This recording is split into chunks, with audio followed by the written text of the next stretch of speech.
Okay, well, I'm showing 11 o'clock, so let's get this started. We only have an hour. My name is Dan Prue. I'm the General Manager with the Greater Vernon Chamber of Commerce. We're proud to be able to host these types of town halls for our members and allow you to connect with your elected officials, ask your questions, address concerns if needed. I would like to acknowledge that we are gathered here today on the unceded territory of the Saddleman peoples. And we have a fantastic panel lined up for you, which I will introduce for everybody.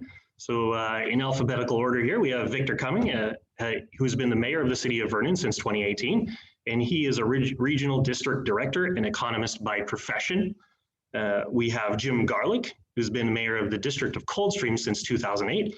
He is a teacher and a regional district director. Ryan Oliverius is in his second term as a councillor with the Okanagan Indian Band, and he has a bachelor's of business administration degree from Thompson Rivers University. Rochelle Saddleman is in her first term as a councillor with the Okanagan Indian Band and previously was the partnerships and marketing manager with the New Relationship Trust Foundation. And Amanda Shatzko has been a director for Area C since 2018, and she is a vice chair of the regional district of the North Okanagan as well as an artist. So welcome to you panelists, and thank you so much for joining us today. It's greatly appreciated for your time. We will begin asking questions. So the chamber has some pre-prepared questions that we've submitted to you, which we'll run through. I will ask that you keep your answers within a 1 to 2 minute timeline, just so we have the opportunity to get through as many questions as possible today within the tight timeline. You as attendees, please feel free to ask questions as well. You can do so via the chat or the Q&A, and we will moderate those as those come in. So feel free to do that, and make sure you, in your question, address who you'd like to have that answered by. So we'll get started. First question will go to Ryan Oliverius. So what can local jurisdictions and residents do to further reconciliation and relationships with the Okanagan Indian Band? Awesome, great question. I'll try to keep it under 2 minutes. Right now is the time everyone knows about the 215 bodies that were found in Kamloops Residential School. And there's a lot of gestures that are being shared, a lot of symbolic symbols in regards to the orange shirts, the shoes that people have been leaving out. But it's more than just these gestures. They're nice. It's good to reach out to survivors and check up on them, but it's more than just these gestures. There's ways that you can reach out. You can reach out to your local MP, help push things forward, like the TRC, the Truth and Reconciliation Committee. There's talks of the government putting less money behind that, and so there's ways you can push for that. Call your local MP,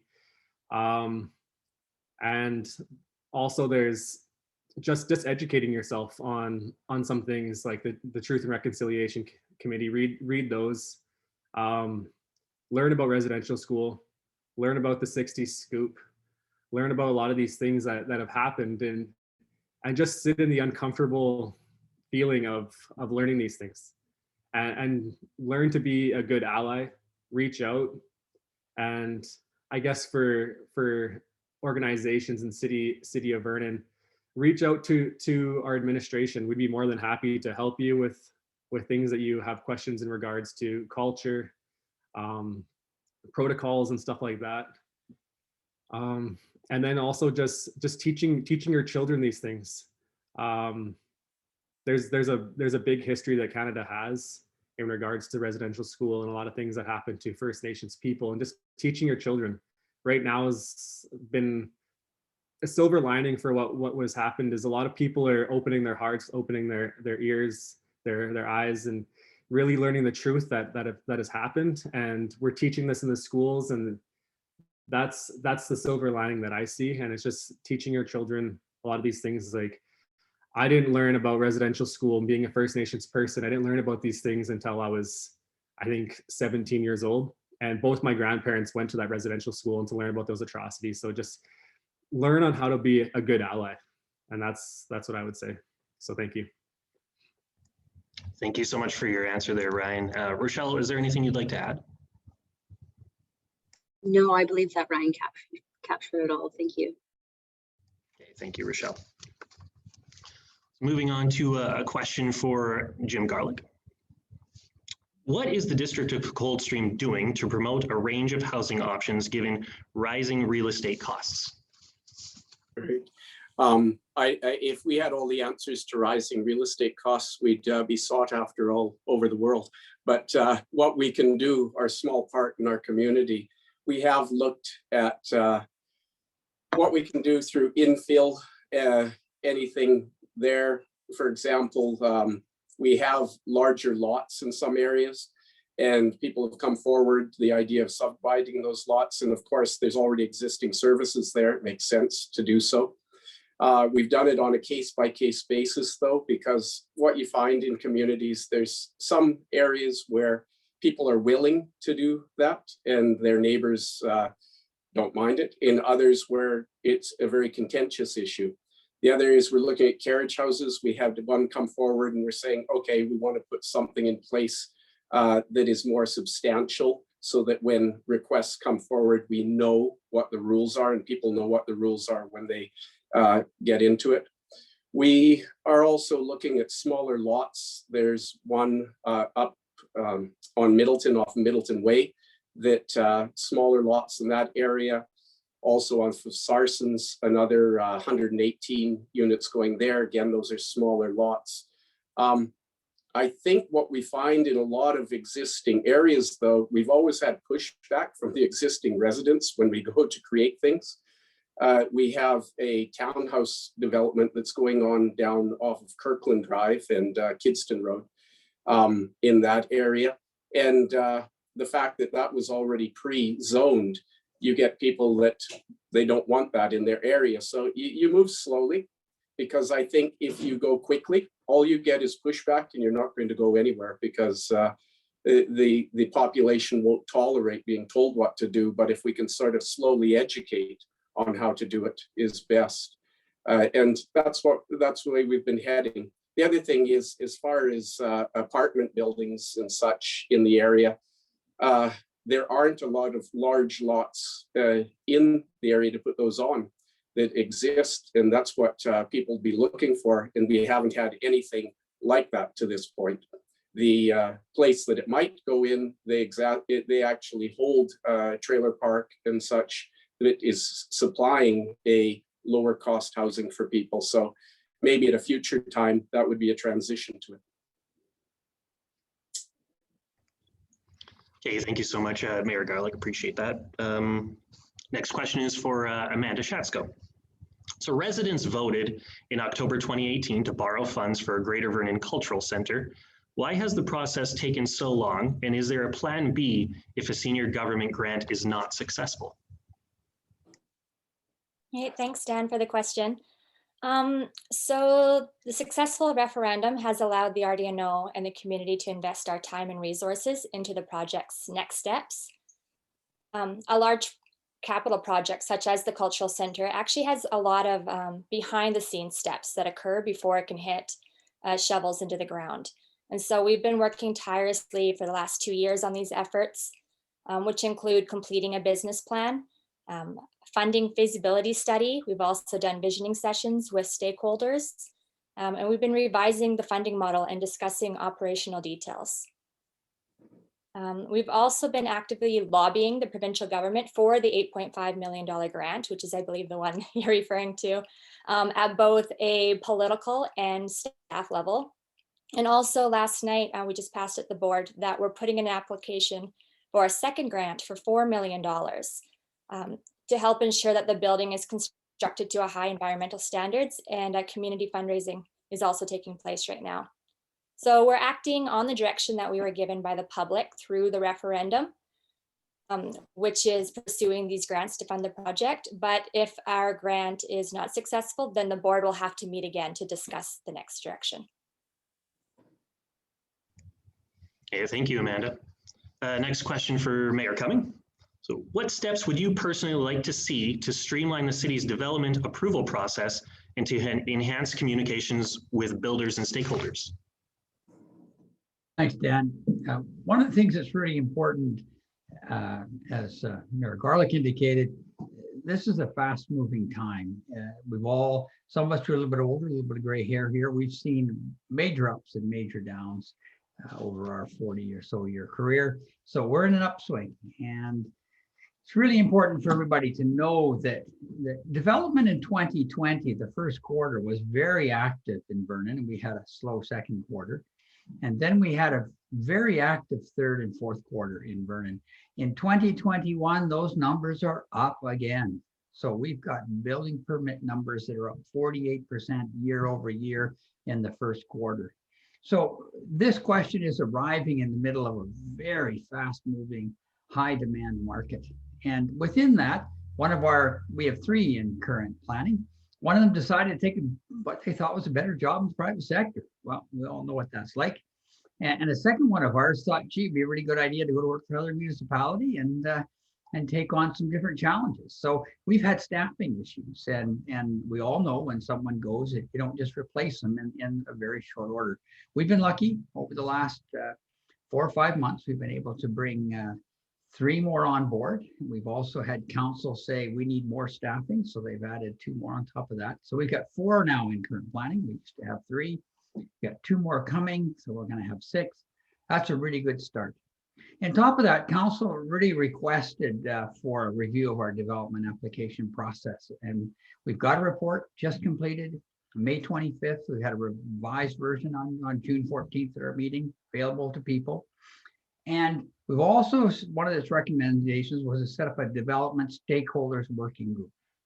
So that's going to happen. And staff is bringing forward concrete actions for the June 28th meeting. So less than a week away, in about 10 days away, we'll see that. You know, what are we expecting? Well, we're expecting 3 things to be within that. One is, these are recommendations from the consultant, make greater use of the board of variance. That's a function that allows things to move quicker when they hit. Increase the threshold for development permits minor. That means staff can deal with them. They don't have to come up through the council works for an offsite works, which is really good. And the third, I think you can all expect, is we're finding there'll be an increased number of online, both application processes and return answers to people. So context, fast moving. Staffing, we're now staffed up. We've now added more staff than we've ever had on this, and we're going to be changing our systems, and stay tuned for June 28th with the recommendations from staff. Thanks, Dan. Thank you, Mayor Cumming. Just want to remind all the attendees that if you do have questions that you would like to submit and have answered, please feel free to submit those through the Q&A or the chat as well. So back to the top here. This question is for Rochelle. So what is the status of the undeveloped portion of the Okanagan Rail Trail at the Duck Lake Reserve? When may it be completed? So currently there's actually no work planned on the undeveloped portion of the Okanagan Rail Trail. Currently there's 2 things that still need to happen. Firstly, the ATR needs to be completed. It also requires some work permits on the permits actually with the city of Kelowna. And I believe that could actually take up to a couple of months. And secondly, the Okanagan Indian Bank Chief and Council, we need to give consent for the rail trail work to commence. That will require some community engagement, and we hope that we will be meeting with community soon. There's no timeline at the moment for the construction of the rail trail, but just until we've met with their community and until they provide a consent, then we will be able to move forward after those. Well, and also the ATR is close to being completed, but like I said, we just have a couple of things that we need to do. Thank you. Excellent. Thank you very much, Rochelle. Next question is for Mayor Garlick. Public access to Kalamalka Lake is limited, particularly as residents and tourists move towards paddleboarding and kayaking. Is there a long-term plan to increase access to the lake? So there is a long-term plan to increase access. We have in our DCCs, we identified buying more land, and so any new development that goes on in the district does pay towards that, and that's for lakefront property. We've worked over the years to make the lake accesses, which existed as road ends, older pump house areas. We've made those into entry areas to the park that people can hand launch from. On West Cal, we took one that was a motorized launch, but in a very tight area. We've taken it and made it a hand launch area. We've shut it off to motorized because it doesn't make sense as far as the maneuvering in that area. At Cal Beach, we have a license of occupation on for the beach and taking care of it. We have a lease head on the water. And so when marking it out now, we've actually made an access route on the west side for paddleboards and that to head out so that we don't end up with an accumulation of them in the swimming area, promoting it out in the lake further. We have had talk on access to the lake, and I think there will always be a limit to the access to the lake. For us to satisfy everyone's wishes as far as access, I think on the flip side of that, what that lake will look like with the numbers of people you'd have there, you will just never reach that point. So we do what we can, we fit it in, and we look at a balance between what is there and what that capacity is of that lake. And we don't want to turn it into a dump in the end. With it, people will have access, but it won't be unfettered. What is available at the time, if you drive up and there's no parking, if you can't get in, then you have to wait for another day. And that's how most of the rest of the world works. We've just been very fortunate. I grew up here. I never had to think that way. But seeing how with numbers increasing, there will come a time when you wait your turn to do things as well. Okay, thank you, Jim. Next question is for Amanda. What is the potential for economic development if the proposed sewer treatment facility proceeds in areas B and C? Thanks, Dan. So one of the great things about with the regional district is that there's so many different partnerships that go on within all the jurisdictions in our area.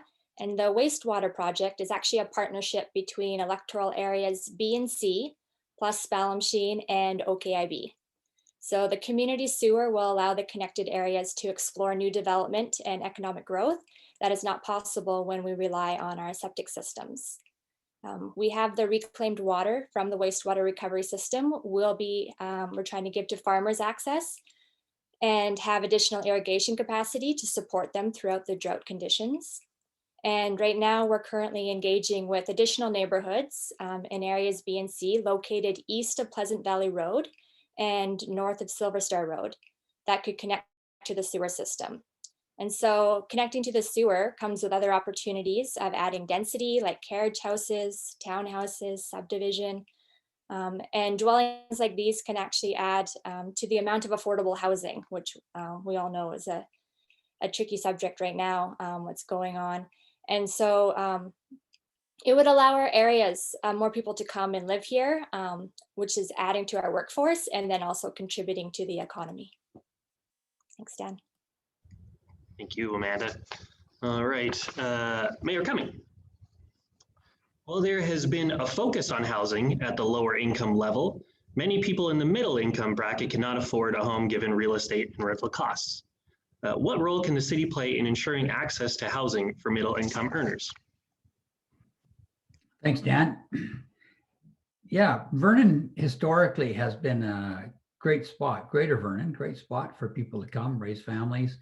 Housing costs have been relatively low compared to our sister communities to the south and major municipalities and cities both in Alberta and BC. And we're seeing some of that pressure. We're seeing pressure and definitely rising pricing as Mayor Garlick and others have indicated. So that's a reality right now. On the supportive housing, it's really important on the lowest income situation is Vernon had about 300 units before 2018.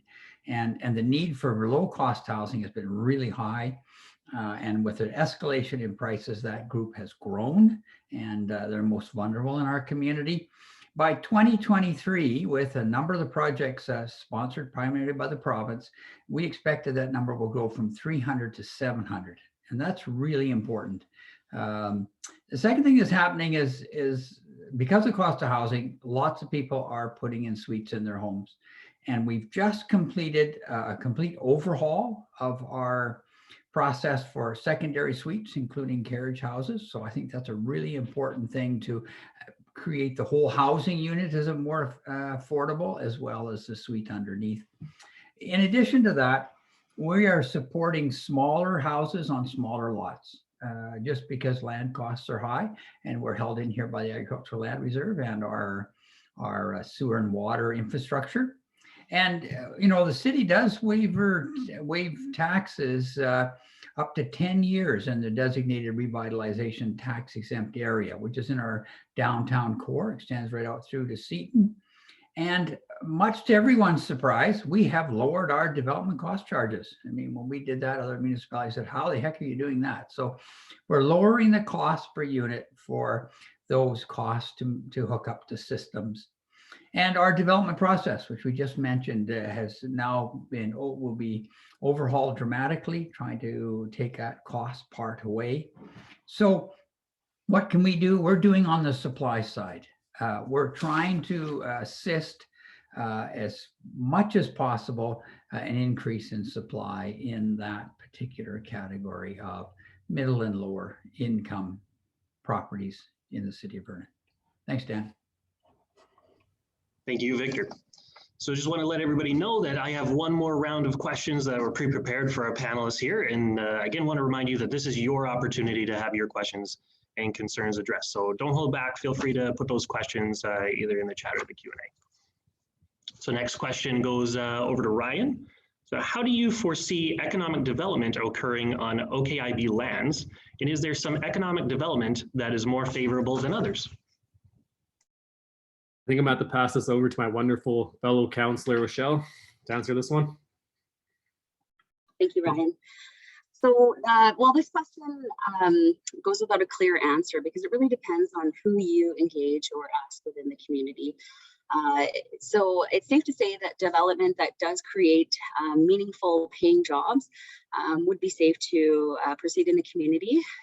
So one of the things that we're working on in the last couple of years, we've actually run a few surveys, and one of the highlights I think that we could share is that a lot of our membership is wanting to see more engagement around Indigenous tourism. So hearing that, we are going to be working and engaging with our elders and a lot of our community members just to see what that would actually look like. And of course, we're reaching out and working with the extended community as Indigenous tourism is a part of the regional economy, and it is also one of the fastest growing segments. So it makes sense for us to be involved in that. So you'll certainly hear more from us in the future regarding that. We're also moving towards another vote on our land designation in the city of Kelowna. So it's actually a project that we are working on within the Duck Lake area. So it's a promising industrial development with a number of tenants we have lined up. We also have an anchor tenant that's ready to produce modular homes. So closer to the area, we're also working with Small Machine and the RDNO on a wastewater treatment facility. So that will actually open up some potential for development at the north end of Swan Lake. And we're hoping that that'll actually happen within the next 3 to 5 years. Thanks, Dan. Also, I'll just pass it over to Ryan just to see if there's anything that he would also like to add.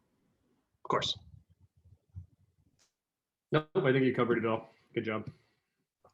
Great, thank you. Okay, next question over to Mayor Garlick.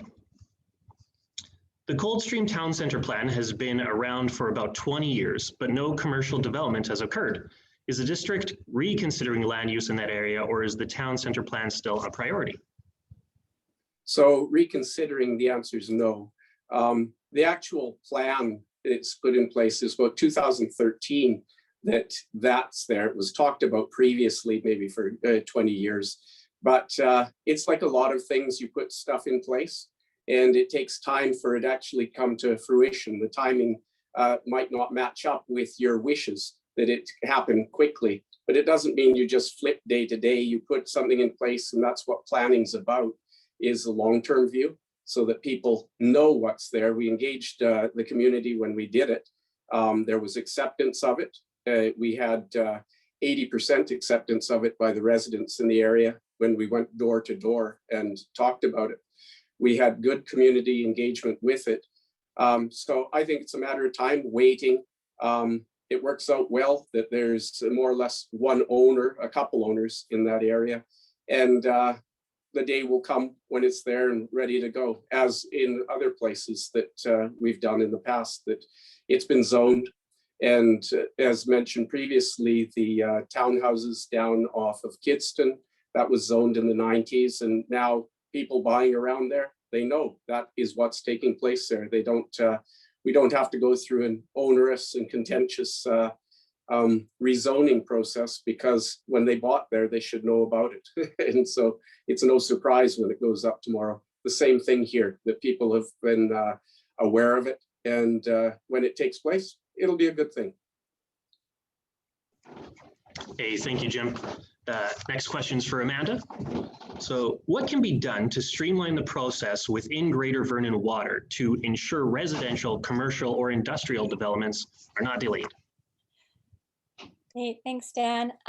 So Greater Vernon Water works with the 3 jurisdictions, building and planning departments, to process the development applications that include the water services. So that's the departments from the City of Vernon, the District of Coldstream, and Partieno for areas B and C, which are the partners for this specific one.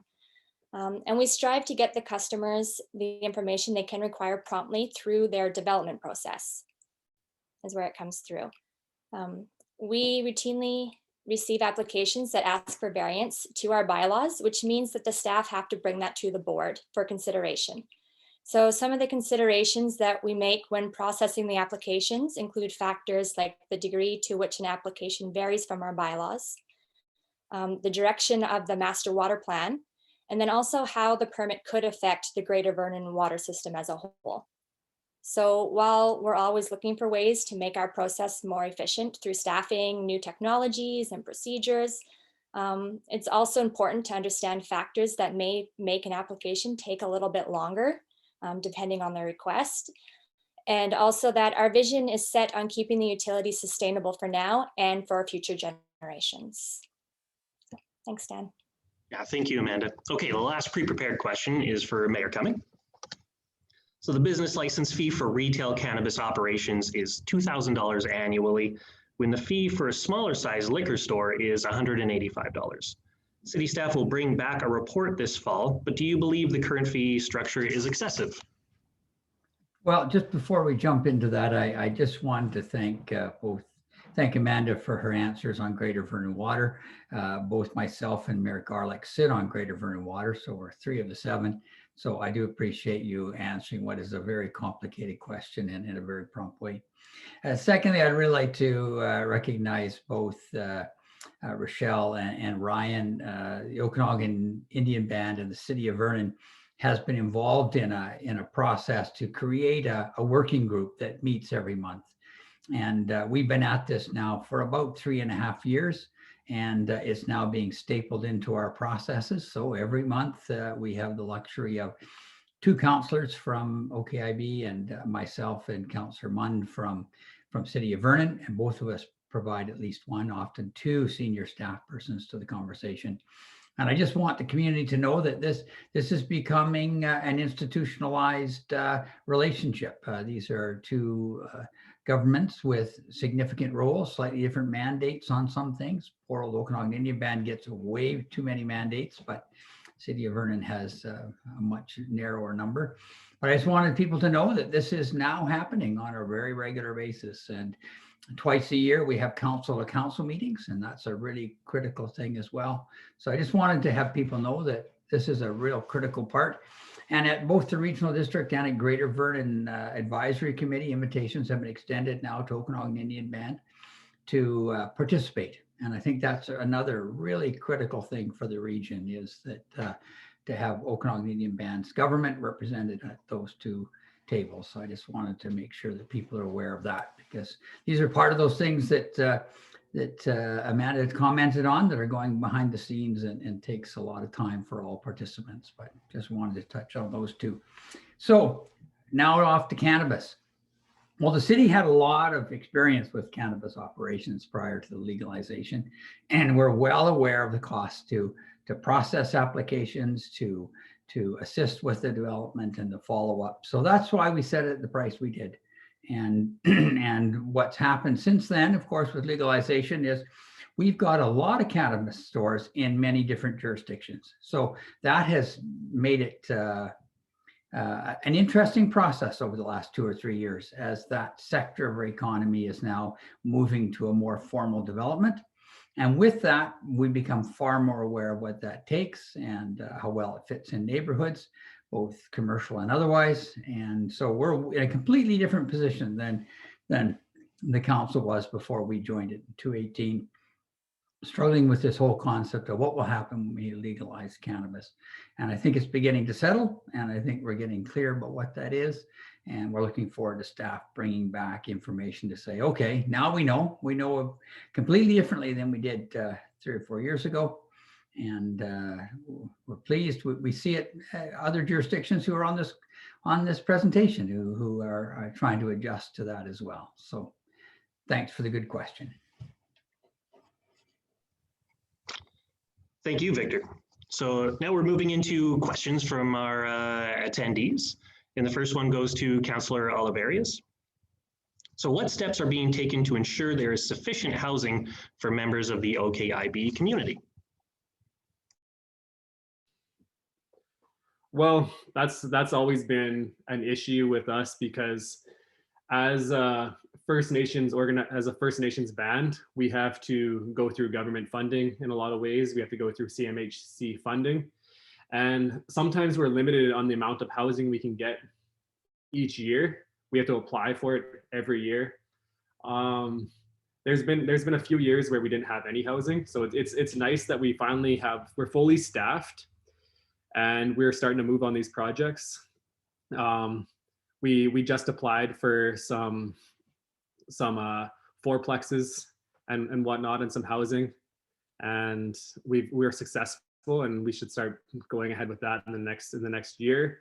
And it's just an ongoing thing where we have to apply each year and get housing, and hopefully we can be successful and maybe move through other means so we can get more housing for membership. Thank you. Thank you. Councillor Saddleman, is there anything you'd like to add to that? No, I think that Ryan captured everything. We were just also successful in approving, I believe it was 16 single family units. So those will actually be starting up quite quickly here soon. The other thing too, as well, you'll notice that we do have large parcels of land that actually have been developed for residential purposes.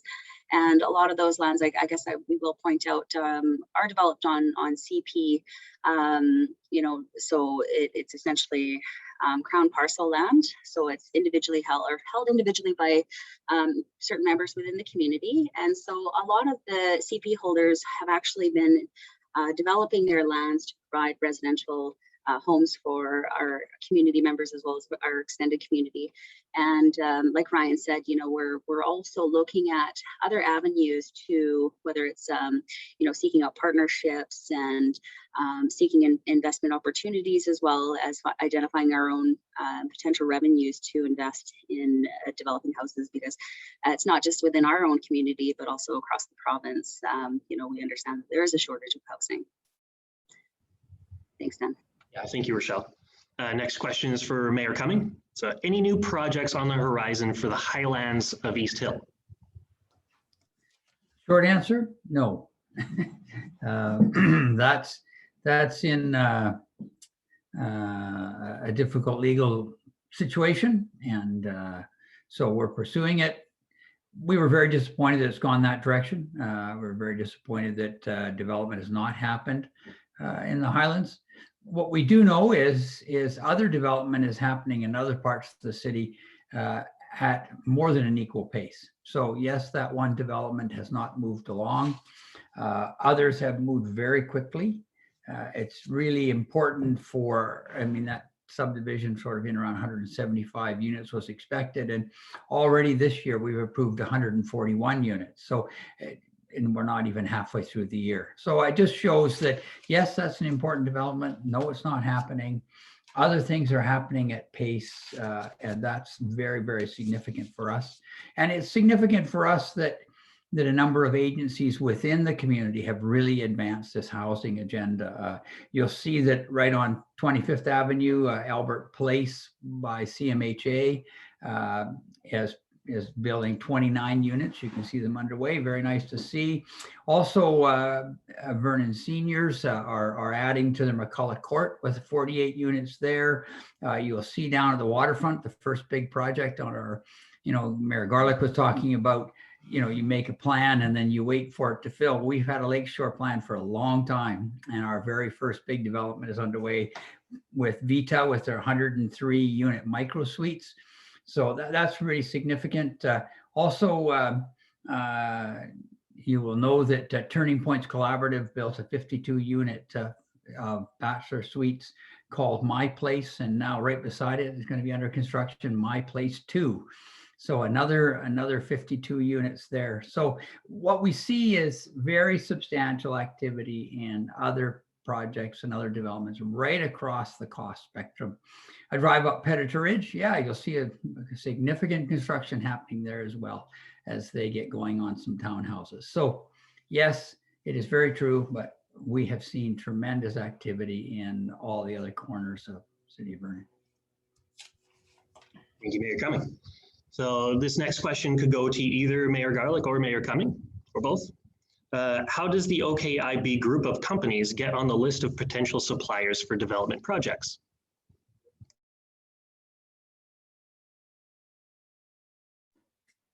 I'll go first. So I think that all our projects that we do, they're open to bid, that anyone can put a bid in on that. If it's in another way, for example, we have a long-term agreement with Urban Systems with engineering and such that takes place.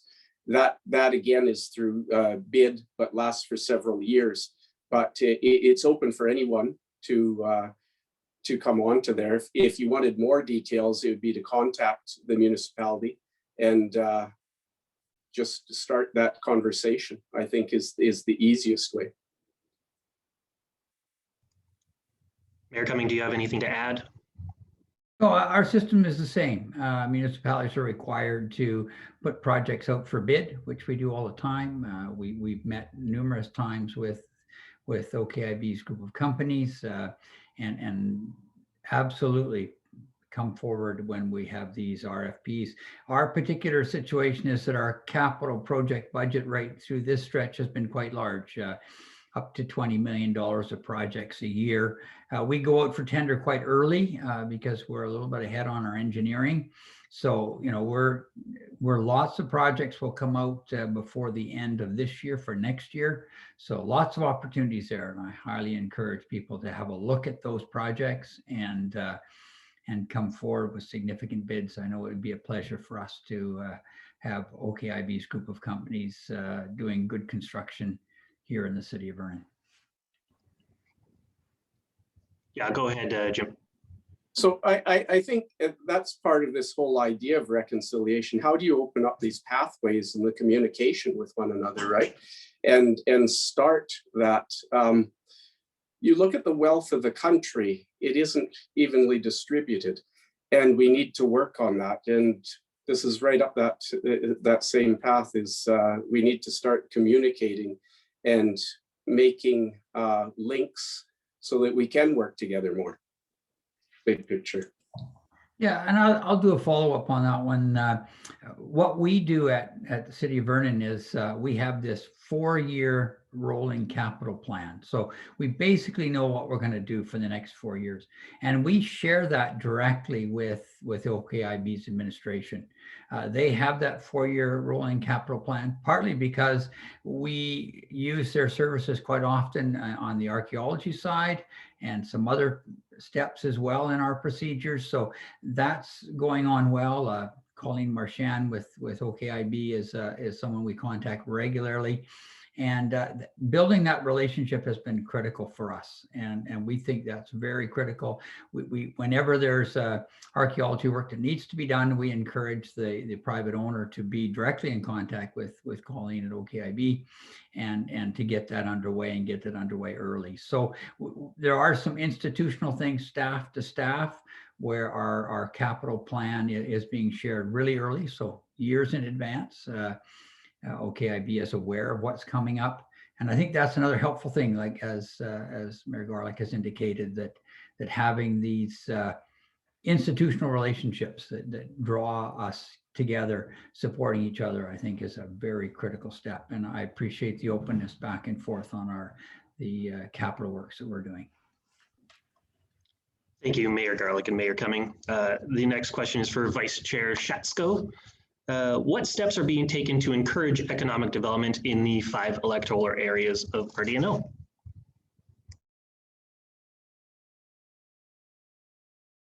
Sorry, there we go. I had to move the box there. In regards to economic development in the RDNO for the electoral areas, a lot of primarily what we're dealing with though is individual housing and private properties. A lot of the major economic development does occur in the major city areas. However, that doesn't mean that we aren't supportive in those areas at electoral area meetings. We do work together. There's other regional growth areas that we work on with, sorry, the message is coming in here. We do have a regional agricultural committee that we work on at the RDNO, which includes a lot of the farmers that are on there. And we also have our regional growth advisory committee that I'm chair of. And I can actually put a link into the chat here about that. And we have a regional growth strategy that we work on there. And all of the committee members, there we go, I throw it into the chat there, are the same committee members that we have at the board. So this is Spell Machine Burning, Coldstream, all the EAs, because we find what happens in the EA area is also what's happening everywhere, right? So if it's economic development, if it's climate change, if it's transportation, we're all connected in some way. And so we don't just work on it individually, we have to do it with our partners because we all depend on each other. So that's sort of how we work on it in the electoral areas. Thank you, Vice Chair Shatzko. This next question is addressed to any or all panelists. So are any of the municipalities working on budgets for long-range planning, being 10 years plus, in conjunction with the planned growth that will affect infrastructure and staffing levels to be able to ensure the success of the region in all sectors?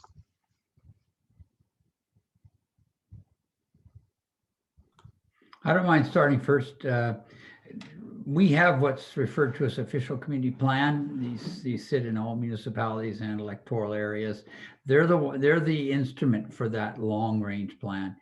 And Vernon is going to what they call review their official community plan starting in late 2021. You'll see a schedule and that'll take us all the way through 2022 with probably a revised official community plan in 2023. And it addresses exactly those issues that are articulated in that question related to services, like as articulated so often. You don't change where a sewer line is. You don't change where a major water trunk line is. So you make those decisions with a 20 or 30 year plan. And we make some of those decisions in concert with our neighbors here for Greater Vernon Water, and obviously with Coldstream when we talk about sewer in the system that the city of Vernon operates. So our official community plan process, and there'll be lots of room for community involvement starting early in 2022 is what we're scheduling now, to do exactly that. Okay, what does the next 10, 15 years look like? And what does it mean for the size of staffing and a number of those other kinds of issues, which all roll together in our official community plan. Go ahead, Jim. So I think too, for people to realize, we usually work on 5-year rolling reassessment of things. You do plan further out, but it's like 5 years ago, nobody thought we'd be in a pandemic this last year. That we go out as far as we can, and generally that's 5 years. Try to identify how much we're going to be spending there in our budgets, our long-term plan with it. A lot of our contracts and such through legislation cannot be more than 5 years. 5 years is our limit. So we're tied to that. The other thing is to realize it might be great to think of 10, 20, 30-year plans, but they really do not, they're not written in stone, because you cannot fetter a future council or board's right to make changes to those. So if things really make sense as you move forward, usually they are owned by the larger public and continue on their way. But you're always going to have people with different views coming in and being politicians, and they will make different decisions in the future. So 5 years is kind of your more solid limit on these things. And a term, of course, is what you're limited to. But you have a very murky look when you get 10 and 20 years out. Okay, thanks. Thank you both. Councillor Saddleman, the OKIB has a formal relationship with the City of Vernon. And would there be benefits to having a formal relationship with the District of Coldstream and RDNL? Absolutely. Well, so I'm actually fairly new to my council role, and I've actually only been in place for a couple of months. But just in the few short months that I've been in place, I know that we've actually had some meetings with the RDNO. It would be great and really beneficial to actually have some meetings set up with the extended communities, including Coldstream and the other communities out in those areas. We also have just wanted to point out that actually our reserve boundary lines cross over 7 different municipalities in this region. So that would include Falkland, Armstrong, Salmon Arm, also Small Machine. We also have the Kelowna Lake Country, as well as some of West Bank too as well. So, you know, it's really great to have meetings with each other just to identify areas of potential opportunities that we can partner on, or if we can support initiatives, you know, vice versa, whether it's through our community as well as other municipalities as well. So yes, I do believe that there is benefit in setting up meetings and creating partnerships. Thank you, Dan. Thank you, Rochelle. Mayor Cumming, the homeless population and its contribution to the downtown streets and public parks, lack of safety and cleanliness are a concern for business and community members alike. How can we as business owners help, and how can we get up to speed as to what has been done so far? Yeah, thanks, Dan. 2 parts to that question. I think we've had some significant success over the last couple of years with improved housing. And I think that is an absolute critical component to this. And we're moving on that as fast as we can. We expect to see new housing in the next 12 months. So additional housing for those at the bottom end of the income spectrum. You know, once people are housed, then the situation begins to change quite quickly. And I think that's just a critical first step. The business community has been really helpful. They've been providing information to us on a constant basis. They're in touch with bylaw on a daily basis or incident by incident basis. And that's really welcomed. That's just really important that we've got clear understanding of what's happening. Our number of incidents are down, which is a good thing. We hope that we can continue that trend. We've really limited the number of places where people can be outside at night. You can't be set up in a tent in our parks all day long. I got to take everything down by 9 in the morning. We've done some things there. And I think the community in general, we've had great response from our policing, great response from our superintendent good work by our downtown enforcement unit, which has been enhanced for work in the downtown core. We've added to bylaw in terms of both numbers and staffing. So I think the role of our businesses at this point is to be a real good information point, be in touch with us constantly, work with your Downtown Vernon Association, and let's continue to make good strides to decrease the incidences and increase the quality of life for those in the bottom of the income spectrum. Thank you. Actually, one more question about downtown, since we were on that topic. We'll complete that question, maybe move into some closing statements, just seeing what time it is. So again, to Mayor Cumming, recently council passed a resolution to close the 2900 block of 30th Ave downtown. What does the city hope will come from this initiative, and is there a plan to expand the closure into other parts of the downtown area? Great, thanks, Dan. That's been under conversation pretty heavily since April. It's also in our strategic plan, which was created 2.5 years ago by council. And the Downtown Vernon Association did some really good survey work recently. It became quite clear that those on the far majority of those on 2900 block were absolutely keen to give it a shot this summer. Those on the 3000 block were not, so that's fine. That's good input. I think businesses need to really jump on with their DVA to figure out how to animate the downtown, that particular block, and try it over this summer. I think the hope is that it will draw more people into the downtown core, particularly, so evenings during the day. We're hoping for increased sales and increased activity and an increased draw into the downtown core, and just a general increased level of fun. We've got good support from the arts community, who are really keen to bring folks out onto the street, both with art that includes music and all the kinds of performance art, as well as visual art. So we're hoping to just animate it, just make it a more enjoyable place to be. Our tourism commission has come on board. There'll be some specific marketing focused on that. So I really encourage the chamber and others to really connect with the Downtown Vernon Association and see how they can participate in this trial animation of 30th in the downtown core on the 2900 block. Thank you, Dan. Thank you, Mayor Cumming. So we'll just move into some closing statements, maybe 1 to 2 minutes each. If there was something that you wanted to address, maybe a question that wasn't asked that you'd like to speak to from your area. So we'll start with Councillor Oliverius.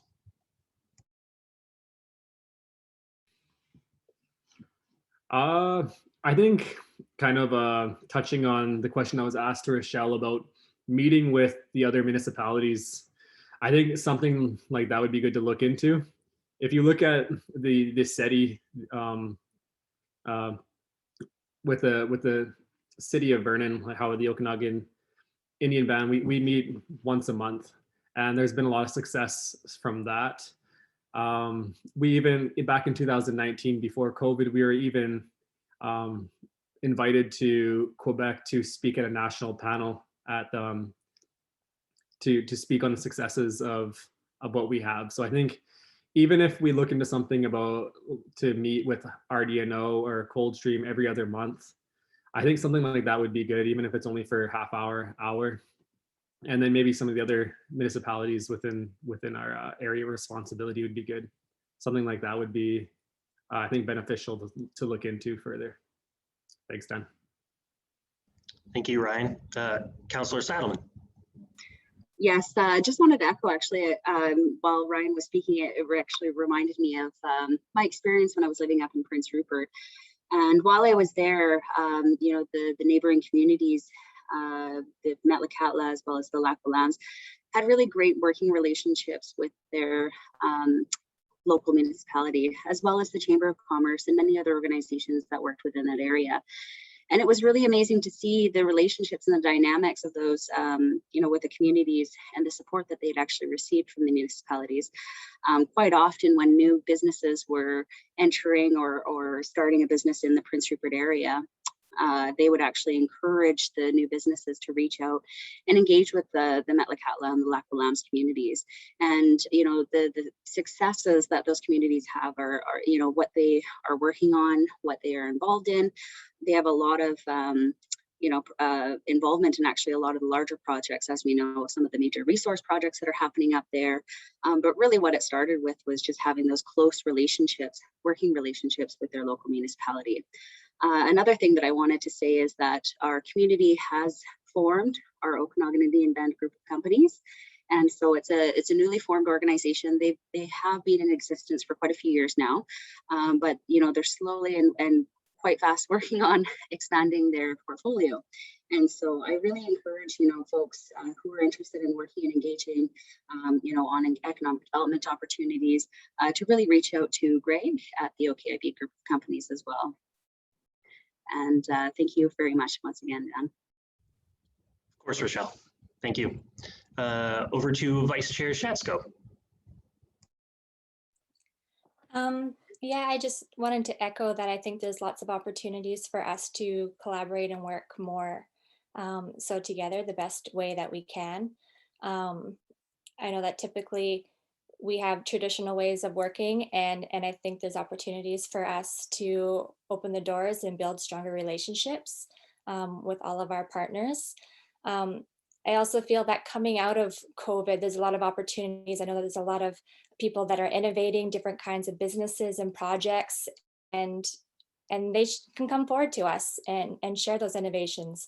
I know that recently, just within my area, Area C, there's the BX Know Your Farmer tour that's being planned, and that's just an innovation coming out of all the local farm areas that want to support each other and create a tour and get everybody out to the farms and really push land to table type of actions and come together and support each other that way. And part of that initiative is that they came forward to the regional district in the electoral areas asking for support for those type of projects. And so I know there's lots of other groups, businesses, the chamber, community futures and stuff like that, that also offer a lot of support. And so if there's any way, yeah, that local governments can help support a lot of these new initiatives coming forward, and us trying to work together even within our region, keeping an open mind and also keeping each other's projects and businesses on each other's radar. City of Vernon just did a great climate change action plan. And so that came forward to the regional district. And so we looked at that at the regional growth level saying, you know what, we all breathe the same air, everything moves around in the area. So why don't we look at working with them on the plan that they already invested so much into? And so really looking at the successes that are happening in each area and how we can sort of work together on that is definitely something that we are working towards as well. Thank you. Thank you, Amanda. Over to you, Mayor Garlick. I think developing the relationship with OKIB is really important. And I just think from the idea of spreading yourselves up too quickly to visit every jurisdiction and be attending every meeting there becomes a bit of a task. So looking into how we can start developing that relationship first at RDNO, so that then it can be expanded from there. That's probably the simplest way to do this. It's also things where there would be benefits through water and such. That's where it's going to take place anyway. And I was going to point out that you actually cross into our municipality too, but through a sordid history. The head of Cal Lake was lost in the past through sale. It was called sale. And so I think that to develop the relationship starting with RDNO and working out from there would be a good way to start. I know it's been with the City of Vernon, but to include the larger group, I think that would be the smartest move to start developing it there, and then finding out where you want to head from that point. Yeah. And thanks for today. Thank you, Mayor Garlick. And your closing statement, Mayor Cumming. Yeah, I'd just like to thank my panelists and thank the chamber for this once again. very enjoyable. There is going to be some significant things that people observe over the next few months. So I'd like to point a few of them out. The Civic Park is going to be under construction. That's really significant for us. Marshall Field's going to get a big new playground, mainly courtesy of the Canadian Tire Jumpstart charity. Just an excellent addition to our community. Silver Star Road, a multi-use path coming down from Blackcomb Way to the school, which is excellent. And then I think you're going to see on into 2022 beginnings of some significant development in the north end of the city, between what is 20th beyond Rona there out through to Stickle Road. So that's another large thing that we're going to find winding through our official community plan amendment process and zoning, etc. So some of the bigger things to watch. So thanks again to the Chamber. Thank you, Mayor Cumming. And on behalf of the Greater Vernon Chamber of Commerce and our members, I would like to extend a big thank you to all of our panelists for joining us today and giving your time to help address questions and concerns of our members and the community. So thank you so much. A big round of applause. And thank you to our members and everybody who attended for your thoughtful questions. We really appreciate you, and we're proud to be able to provide these opportunities for you, our members, as well, to connect with your local officials and advocate on your behalf. So with that said, I wish everybody an enjoyable remainder of your day. Take care.